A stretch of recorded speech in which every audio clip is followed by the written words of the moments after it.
Hi guys. I know it's the wrong Mini, isn't it? There's a problem with this one. It occasionally just completely dies. Now, two things happen when it dies. One, the ignition light isn't on, and secondly, I noticed if I try to indicate, the indicators don't work. So, we're doing troubleshooting. So I actually had it running, walked away from it, and then it stopped.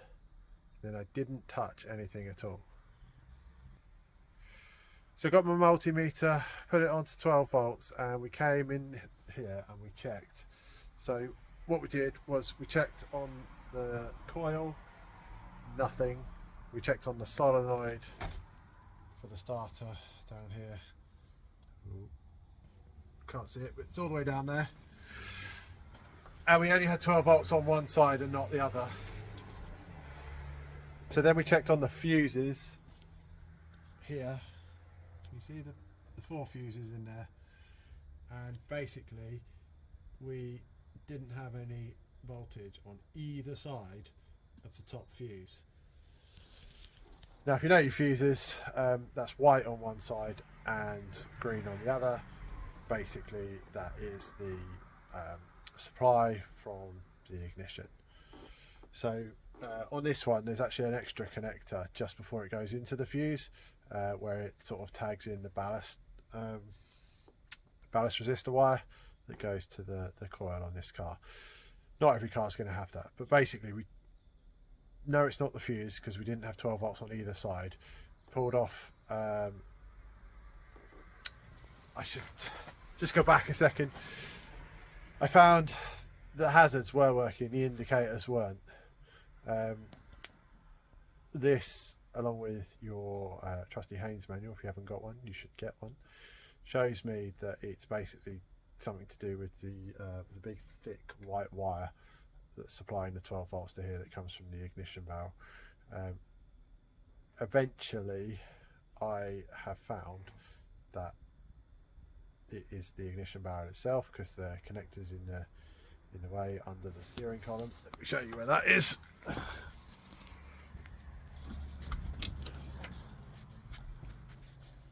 So this steering column, you get the shroud off with one screw there, one screw from this side, and then one screw across the bottom, connecting the two halves together.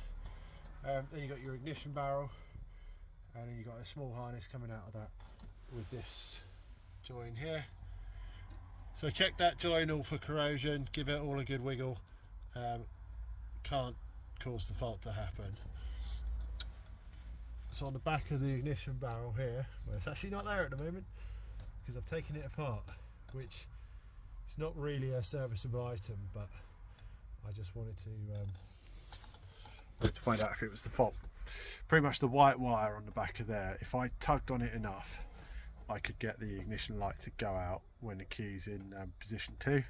So it's obviously the fault. I desoldered and resoldered that on the back plate. Let me show you. So bring you over to this. So here we go. So that white wire there, I completely desoldered and resoldered it. I know that connection's good. Doesn't look good there, but if you get focus here, come on. Anyway, we know that joint is nicely flowed and isn't a problem. But when I pulled on it, I still got an intermittent dimming and actually turning off ignition light. So this is secured to the back of the barrel with the 3 notches. There's one semicircle one there. Find the other ones. There's another one, and then there's the third one there.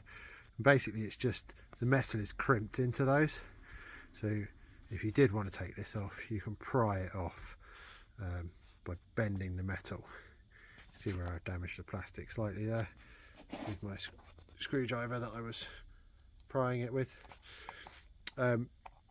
that gives you access to the inside. Be careful, there's springs inside, they're going to ping out.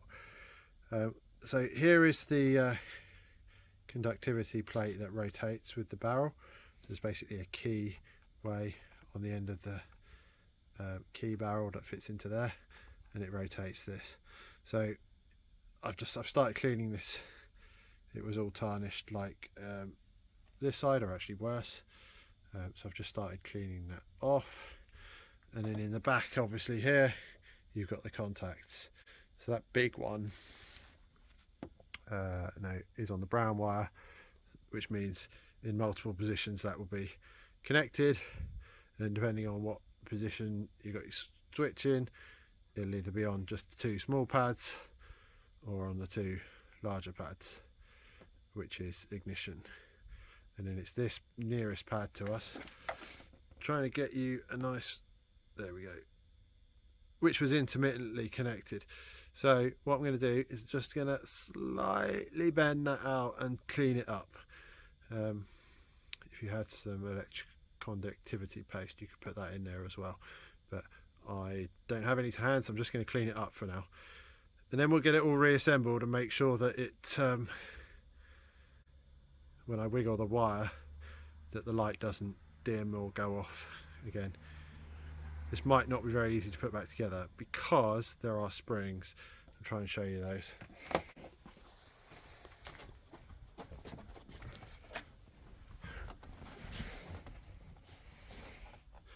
Right, so there's this piece that fits into the copper plate, and then these three springs cause sort of tension behind the copper plate, just to try and make that connection a bit firmer. This little post fits into that plate we were looking at a moment ago. I'll just drop one of the springs, and then on this side there's a little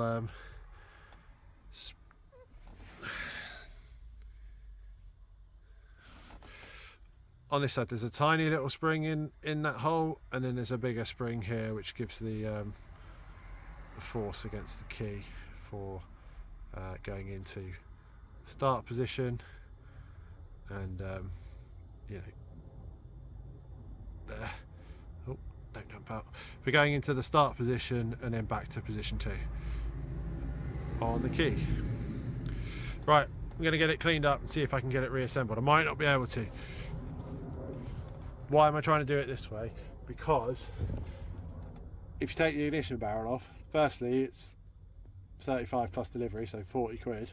Secondly, these are shear bolts which you have to knock round with a chisel and a hammer to get this ignition barrel off. And then basically there is, on the steering column, there is a slot on the steering column, and there's a arm in here that goes into the slot when the key is not turned, and if that's in, then obviously that's what gives you your steering lock, anti-theft lock, and that's why these are shear bolts, so this can't just be unscrewed. So yeah, let's see if we can get it reassembled. Right, that's those plates tidied up. Hopefully they'll make a better connection if we can get it back together. Little update, I've glued these springs into here, otherwise there's zero chance I'm going to get this installed. So now we can turn it upside down, they don't fall out. So that's good. I've also figured out the correct orientation of this plate, basically so the single pad sits on the little plastic nodule there, and then one of the two pads sits there. So like that would be the off position, so that means it's connected to power, but both other pads are connected to power by the big one. Both other pads are on plastic, so that is the off position. Anyway, I shall try to see if I can get this in the back of the barrel now, and then we'll have to try and hammer the metal back into the little divot there. Might need a clamp to hold it in while I do that. Right, she's running again. So the ignition light seems stronger than it was. So if you look how, sorry, I can't use my key. If you look how bright that red is in there, if it'll focus. And it's not fluctuating when I wiggle the back of it.